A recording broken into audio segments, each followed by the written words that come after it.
참 대단하지 않습니까?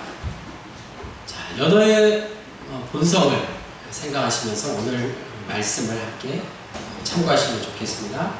자, 오늘 말씀 제목은 오병이어가 되자입니다. 오늘 본문은 우리가 너무나도 잘 아는 오병이어 이야기입니다. 그런데 앞에 소개되고 있는 또 하나의 중요한 이야기를 놓쳐서는 안 됩니다. 오늘 본문 13절, 14절에 간단하게 언급되었는데 바로 세례 요한의 죽음에 대한 이야기가 이어지고 있습니다. 마태복음의 흐름상 지난주까지 우리가 13장 말씀을 보았는데 선지자 세례 요한이 살아 있었습니다. 그런데 그가 감옥에 갇혀 있었기 때문에 별로 존재감이 없었지만 마태복음 14장 1절에서 12절까지를 보면 세례 요한이 죽는 일에 대해서 기록해 두었습니다. 이런 관점에서 볼 때 마태복음은 크게 둘로 나눌 수 있는데 1장에서 13장까지와 14장 이후로 나눌 수 있다는 것입니다. 즉 당시 이스라엘 백성들의 신앙 여정에 세례 요한이 살아있는 시절과 세례 요한이 죽어 없어진 삶은 분명히 다르다는 것입니다. 오병이어 이야기가 세례 요한의 신앙에서 떠난 사람들, 아니 오히려 모든 사람들이 그렇게 되어야 하는데 그런 과정을 가는 사람들에게 있어서 참된 양식이 과연 누구인가 하는 것을 오늘 본문 말씀이 전하고 있습니다. 먼저 세례 요한의 죽음과 빈들에 대해서 13절, 14절 말씀을 더 자세히 알아보겠습니다. 13절에 예수께서 들으시고 배를 타고 떠나사 따로 빈들에 가시니, 오늘 본문 앞부분인 마태복음 14장 3절에서 12절까지는 마태복음 14장 12절, 마태복음 14장 1절로 2절 말씀에 대한 부연 설명입니다. 과거의 일을 회상하는 것입니다. 그래서 오늘 13절에서 예수님께서 들으신 소식은 이미 과거의 일인 세례 요한이 죽은 것에 대한 소식이 아니라 헤롯이 예수님을 세례 요한이 다시 살아난 것으로, 부활한 것으로 여긴다는 것을 말하는 것입니다. 그리고는 예수님께서 떠나셨는데 그 이유 역시 헤롯이 두려웠어라기보다는 자신에게 주어진 메시아의 사명을 계속 감당하시기 위해서라는 사실입니다. 한때 유대 백성들에게 광야에 외치는 소리요 민중의 목소리라고 불려졌던 세례 요한이 헤롯 왕에 의해서 잔인하게 목배임을 당한 직후 예수님은 배를 타고 벳세다 쪽으로 건너가 빈들로 가셨습니다. 빈들의 의미를 우리가 함께 묵상해 보겠습니다. 빈들은 다른 말로 광야와 같습니다. 그 옛날 애굽에서 이스라엘 백성들이 40년 동안이나 살아야 했던 사막과 같은 광야를 말합니다. 그리고 예수님도 40일을 밤낮으로 금식하신 후에 줄였을 때 마귀에게 시험을 당하시고 그 시험을 이기신 곳도 광야였습니다. 광야는 도피의 장소가 아니라 옛날 모세의 출애굽 때부터 하나님의 구원을 경험할 수 있는 매우 중요한 장소였습니다. 본문에서 광야라고 하지 않고 빈들이라고 해서 구분한 이유는 세례 요한의 부재 때문이었습니다. 광야에 세례 요한이 있었는데 그가 죽고 나니 빈들이 되었다는 것입니다. 즉 사람들의 마음에 율법을 지키며 사는 것이 중요한 것이라고 믿었던 세례 요한의 신앙이 떠나고 나니 그 마음이, 백성들의 마음이 이제서야 빈들과 같이 비어버렸다는 사실입니다. 그런데 중요한 것은 그 빈자리, 세례 요한의 신앙을 가지고 있던 사람들의 빈 마음에 누가? 예수님이 새롭게 자리하게 되었습니다. 예수님이 오신다는 소문을 듣고 많은 사람들이 제발로 걸어서 빈들에 모여든 것이 오늘 본문의 시작입니다.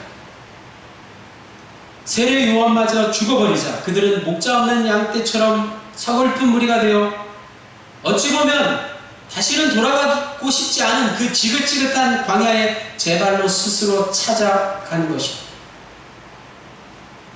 통치자들에게 압제당하여 가난에 찌들고 무거운 세금에 헐벗고 한치 앞을 내다볼 수 없는 불안한 현실 속에서 병들고 귀신 들린 사람들의 모습은 예나 지금이나 마찬가지입니다. 인간인 우리가 사는 인생의 모습이라고 할 수 있습니다. 중요한 그것은 빈들에 모여든 사람들이 예수라는 이름에 마지막 소망을 걸었다는 것입니다. 이러한 빈들에서 예수님이 이제 오늘 우리가 읽은 본문에 나오는 오병이어의 사건을 통해서 베푼 이 놀라운 잔치는 다름 아닌 이제 우리가 맞이하게 되는 새하늘과 새 땅에서 예수 믿는 사람들이 하나님과 함께하는 천국 잔치의 모습을 보여주고 있는 것입니다. 여해 강원용 목사님을 아십니까? 강원용 목사님을 부르는 애칭이 바로 세례요한과 같은 빈들의 소리, 광야에서 외치는 소리였습니다. 오늘 이러한 빈들에서 외치는 소리와 같은 세례요한과 같은 선지자와 같은 목사님들이 계십니다. 한국교회와 한국사회의 벽을 허무는 대화운동을 통하여서 세상 안에 있되 세상을 넘어서 늘 새로운 길을 열어간 평화와 개혁의 상징이셨습니다. 교회 갱신을 통해서 사회개혁을 목표로 폭넓은 활동을 크리스찬 아카데미 같은 그런 활동을 펼침으로써 다양한 영역에서 많은 업적을 남기고 교회와 시민사회의 훌륭한 지도자들을 많이 키워내셨습니다. 이 밖에도 모든 그리스도인들이 존경하는 한국교회의 모든 사람들이 존경에 마다하지 않아요. 한경진 목사님, 그리고 최근에 옥하는 목사님까지 예언자적 삶을 살다 가신 분들을 여전히 우리가 그리워하고 있습니다. 그런데 오늘 세례요한의 죽음을 통해서 우리가 깨달아야 할 것은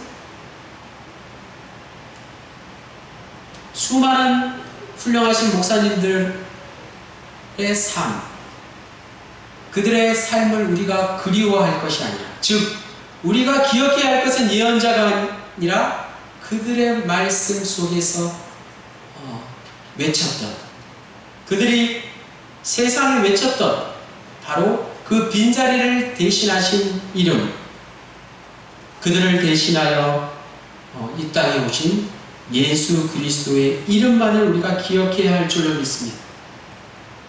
오병이어 이야기를 다시 한번 알아보겠습니다. 15절에 예수님 앞에 많은 사람들이 모였고 저녁이 되어서 어두워지자 제자들은 군중들 각자가 스스로 식사 문제를 해결해야 한다고 예수님께 말씀드렸습니다.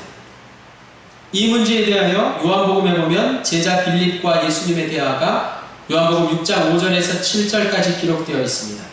머리가 아주 비상한 빌립은 저들에게 조금씩 먹게 한다 할지라도 이렇게 많은 무리들을 먹이는 데는 200데나리온, 요즘 가치로 약 2천만 원어치의 돈이 필요했다는 것입니다. 당시 모인 군중은 오늘 본문에 기록한 대로 남자만 5,000명이요 어린아이와 여자를 모두 합하면 약 2만 명가량 되었을 것으로 추정합니다. 16절 말씀, 예수께서 이르시되 갈 것 없다 너희가 먹을 것을 주라. 이런 제자들에게 예수님께서 말씀하시기를 식사 문제를 너희가 해결하라 이렇게 지시하신 것입니다. 예수님께서 제자들의 재정적인 형편을 몰라서 이런 말씀을 하신 게 결코 아닙니다.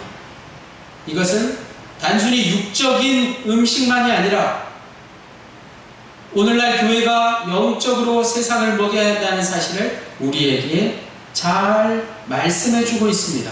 요한복음 6장 35절 예수께서 이르시되 나는 생명의 떡이니 내게 오는 자는 결코 줄이지 아니할 터이요 나를 믿는 자는 영원히 목마르지 아니하니라.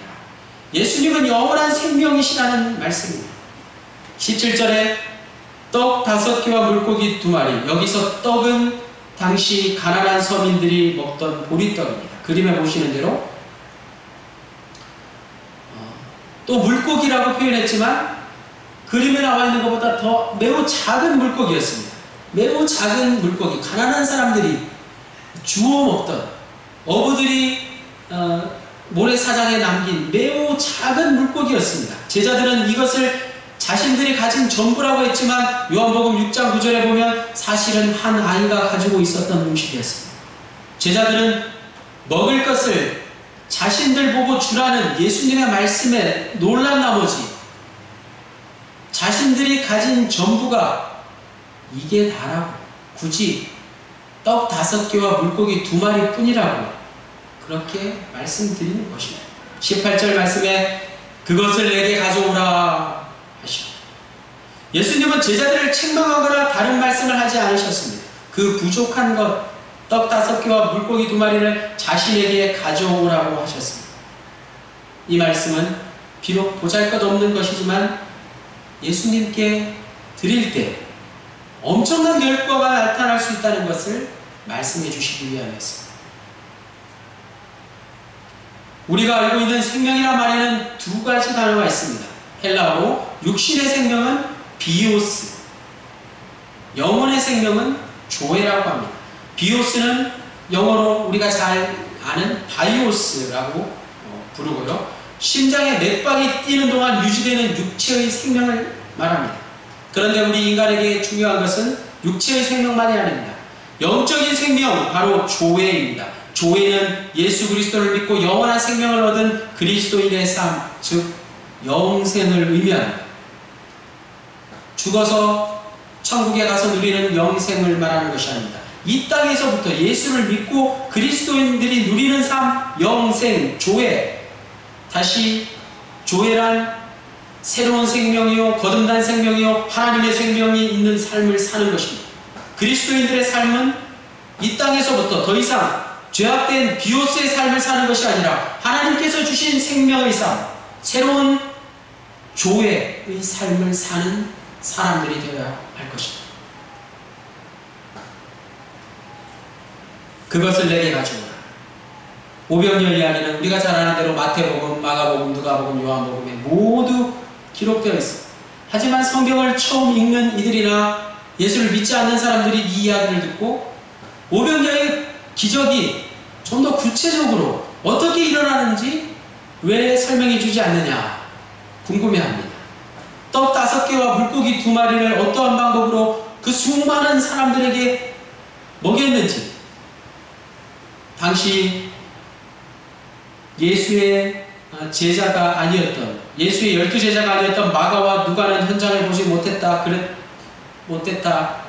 하고 치고, 현장에 예수님과 함께 했던 예수님의 12제자 중에 하나인 마태와 요한마저 그 신기한 장면을 왜 더 자세하게 기록해 놓지 않았을까 궁금해 할 수 있습니다. 그런데 더 중요한 것은 우리가 오병이어의 기적을 두고 우리가 이런 질문을 할 수 있습니다. 어떻게 이런 일이 있을 수 있느냐? 하지만 이 질문보다 더 중요한 이 이야기가 전하는 메시지가 무엇인가? 오병이어의 사건이 우리에게 전하는 궁극적인 이야기의 목적이 어디에 있느냐? 이 질문에 대한 답을 얻어내는 것입니다. 빈 들에서 펼쳐진 이 기적을 통해서 오늘도 주님께서는 우리가 살고 있는 이 세상의 빈들에서 여전히 우리에게 말씀하고 계십니다. 흔히들 이 세상을 광야와 같은 세상이라고 합니다. 광야 같은 세상을 살아가는 사람들이라면 오늘 말씀을, 이 복음을 듣고 이 말씀의 의미를 제대로 알아야 할 것입니다. 빈들에서 제자들에게 하신 주님의 말씀이 무엇입니까? 2가지가 있습니다. 우리에게 먹을 것을 사도록 마을로 보내기를 아뢰는 제자들에게 주님은 16절에 갈 것 없다. 너희가 먹을 것을 주라.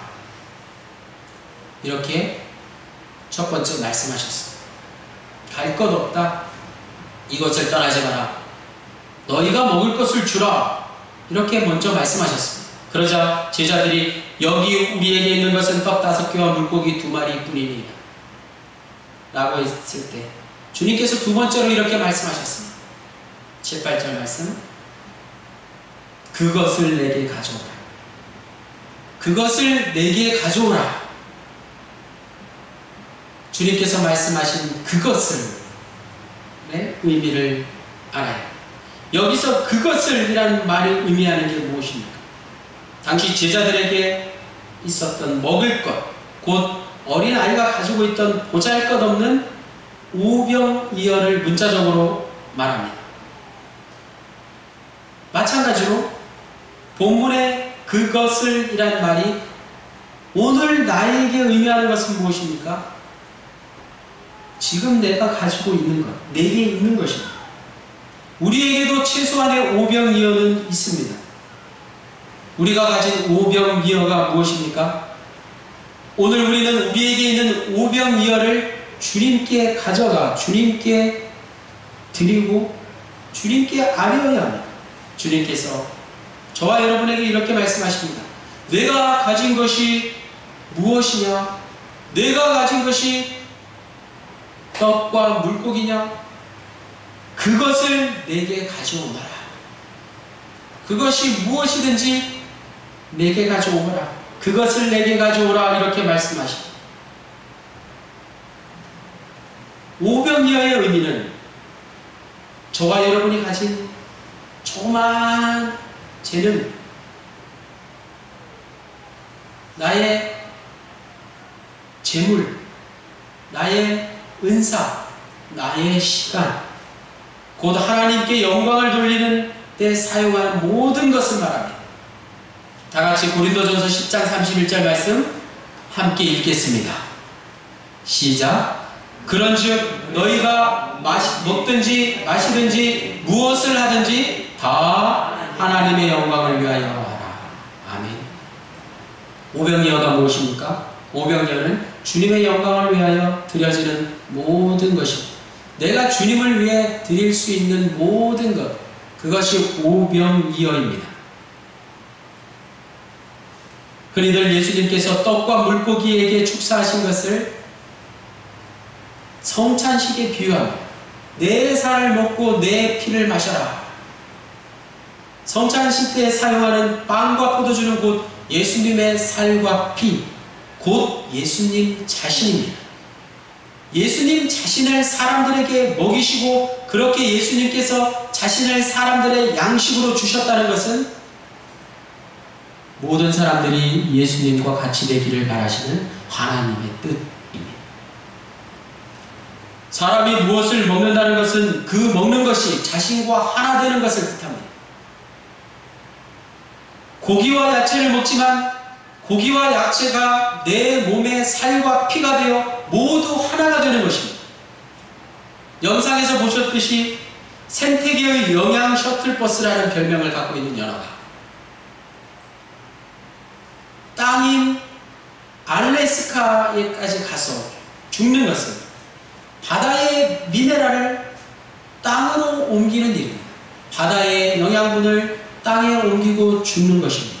즉 바다의 미네랄이 땅에 사는 짐승들의 몸이 되게 하는 것입니다. 생각해보니 과일이나 채소나 육류나 물고기나 사람이 먹는 모든 것이 다 그렇습니다. 마찬가지 예수님께서 자신의 몸과 피를 사람들에게 주셨다는 것은 사람은 누구나 예수님과 같아져야 한다는 것, 즉 주님을 닮아가야 한다는 것을 오늘 우리에게 말씀하여 주시는 것입니다. 오늘 말씀의 제목 오병이어가 되자. 이 말씀은 굶주린 사람들을 단순히 먹이시는 예수님의 기적만을 전하고자 하는 게 결코 아닙니다.